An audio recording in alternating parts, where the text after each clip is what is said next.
Hello दोस्तों, नमस्कार, आदाब। मैं डॉक्टर उमर खान आज आपके सामने बेहद बेहतरीन केस लेकर आया हूँ।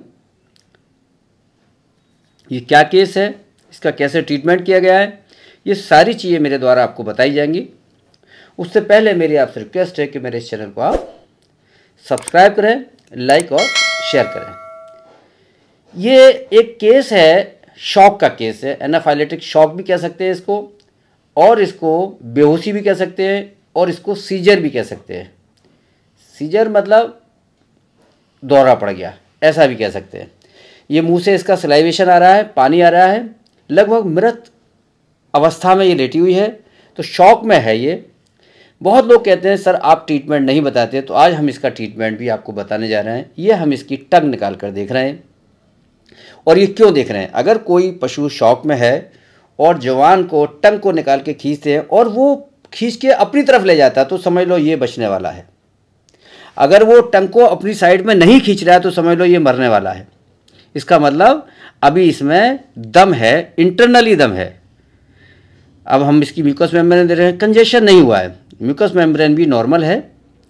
तो ये बहुत ज़रूरी है कि आप कौन से पैरामीटर्स हैं, कौन सी ऐसी चीज़ है जिसको देखकर आप ये अंदाज़ा लगाएंगे कि ये पशु हमारा बच जाएगा, इसका हम ट्रीटमेंट करेंगे।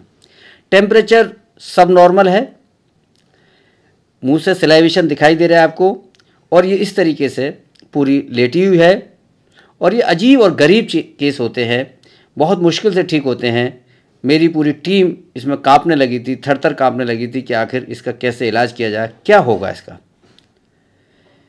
मैंने आपको बताया कि डायग्नोसिस के तौर पर हमें म्यूकस मेम्ब्रेन को जरूर शो करना है। अगर म्यूकस मेम्ब्रेन ठीक है तो पशु ठीक आसानी से हो जाते हैं। फिर ये यहाँ से भी हमें म्यूकस मेम्ब्रेन देखनी है। और टंग की तरफ आप पहली बार देख रहे हैं कि टंग को किस तरीके से हम देखेंगे कि अगर ये टंग अपनी तरफ खींच रही है, इसका मतलब अभी इसमें दम बाकी है। तो इस तरीके की चीज़ें मैं आपके सामने लेके आता रहता हूँ, आपको बताता रहता हूँ कि आप केस को छोड़कर ना भागें, आप केस को देखें, आखिर तक डटे रहें, आपको सफलता मिलेगी। सफलता तभी मिलेगी जब आखिर तक आप डटे रहेंगे। फिर हम पीछे जाकर इसका पूरा पेट इसको देख रहे हैं कि ब्लोट की कंडीशन क्या है। ब्लोट अगर ज़्यादा होगी तब भी इसके वाइटल ऑर्गन, अंदर के ऑर्गन जो काम करना छोड़ देंगे। तो बहुत ज़्यादा ब्लोट भी नहीं है। और ये हमने इसका यहाँ पर फिर म्यूकस मेम्ब्रेन को वल्वाल लिप्स की देखा है, तो म्यूकस मेम्ब्रेन इसकी नॉर्मल सी दिखाई दे रही है। कान भी हल्के हल्के चला रही है, लेकिन कोई मूवमेंट नहीं है। सारे लोग इसका कैसे ट्रीटमेंट करें, शॉक को कैसे रिलीज सही करें, इस पे आ रहा है।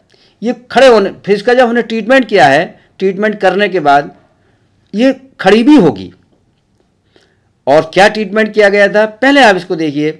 पूरी टीम है मेरे साथ, ये पूरी सुरेंद्र है, गुरमीत है, ब्रजेश है, अजय है, और ये अनुज यादव है। इनको सबको मैं यही बताता हूँ, सब सिखाता हूँ, बताता हूँ कि आप कैसे पशु को ठीक कर सकते हैं। चूँकि अगर ऐसा पशु है तो डॉक्टर तो वहाँ आसानी से मिलने वाला नहीं है, लेकिन आपके द्वारा वो पशु ठीक होगा। ये देखिए, एंटीबायोटिक इंजेक्शन भी इसको हमने दिया है, आईवी इंजेक्शन भी हमने दिया है, और इसको हमने ड्रिप भी लगाई। लेकिन वो देख किस तरीके से ये लेटी हुई, देख पा रहे हैं आप। यहाँ से जब पशु बचता है और पशु मालिक जब देखता है तो उसे लगता है ये बहुत बड़ी चमत्कार हो गया, बहुत बड़ी बात है ये। तो हम आपके सामने केस ये लेकर आए, शॉक का केस। इससे पहले भी हमने डाला था। अगर कोई भी केस इस टाइप का दिखाई दे रहा है कि म्यूकस मेम्ब्रेन उसकी सही है, वल्वाल लिप्स की भी और आई की भी, और टंग को स्ट्रेच कर रहा है, खींच रहा है, अंदर की साइड में डाल रहा है, इसका मतलब इसके वाइटल ऑर्गन अभी ठीक ठाक काम कर रहे हैं, और ब्लोट भी पूरी नहीं है। ये कान भी हल्का हल्का ये भैंस चला रही है। दवा लगने के बाद देखिए कैसे खड़ी होती है ये। अभी आपको हम दिखा रहे हैं, ये देखिए, ये एकदम बेहोशी से उठी है, और ये देखिए ये अनेबल टू स्टैंड है, और लेकिन जोर लगा के ये उठी जाती है। ये देखिए, ये है बड़ी बात, ये चमत्कार है। वो कौन सी दवाएं थी जो इसको लगाई गई जिससे ये खड़ी हुई, ये देखिए चलने लगी धीरे धीरे, और शॉक से ये लौट कर आ गई। तो जब भी कोई पशु शॉक में जाता है तो आपको फ्लूइड देना है। फ्लूइड के तौर पर कभी भी आप इसमें, जब भी आप यूज करें इसमें, तो या तो डीएनएस या एनएस आपको डेक्सट्रोज से परहेज करना है और आपको कैल्शियम से भी परहेज करना है। चूँकि ऑलरेडी शॉक में है तो ठीक है, तो एनएस या डीएनएस, तो हमने इसको एनएस दिया है, डीएनएस दिया है। एनएस को मैंने मना किया था। डीएनएस से फ़ायदा क्या होता है कि आपका अगर टेम्परेचर भी है तो डीएनएस में कोई दिक्कत नहीं आती है। ये खड़ी हुई है और इसको हमने डीएनएस दिया। डीएनएस के बाद हमने इसको इंजेक्शन एट्रोपिन सल्फेट दिया। हमने इसको इंजेक्शन डेक्सामेथासोन दिया। हमने इसको इंजेक्शन एंटीबायोटिक में एनरोफ्लॉक्सासिन दिया। और ये सारी चीज़ें लगने के बाद ये भैंस को आराम हुआ, रिलीफ हुआ और भैंस ठीक सी हो गई, चलने लगी और थोड़ा सा ये खाने भी लगी। इतने इंजेक्शन, जो सलाइवेशन रोकने के लिए एट्रोपिन सल्फेट देना है, शॉक के लिए कॉर्टिकोस्टेरॉइड में डेक्सामेथासोन दिया और सिंपल सी एंटीबायोटिक एनरोफ्लॉक्सासिन दिया। और उसके बाद ये थोड़ी सी होशियार हो गई, मुंह चलाने लगी। और आप लोग की बहुत डिमांड थी कि आप सर ट्रीटमेंट नहीं बता रहे। ट्रीटमेंट भी वहीं बताया जाएगा जहाँ रिजल्ट आएगा। जहाँ रिजल्ट नहीं आता वहाँ ट्रीटमेंट बताने से भी कोई फ़ायदा नहीं होता है।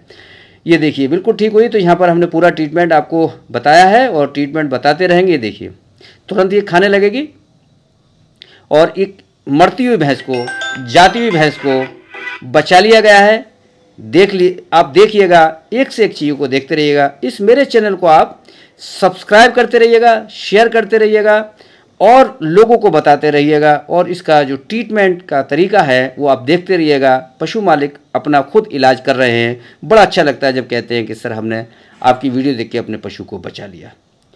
इसी के साथ नए वीडियो के साथ फिर मिलते हैं। बहुत बहुत शुक्रिया, थैंक यू, धन्यवाद, आदाब।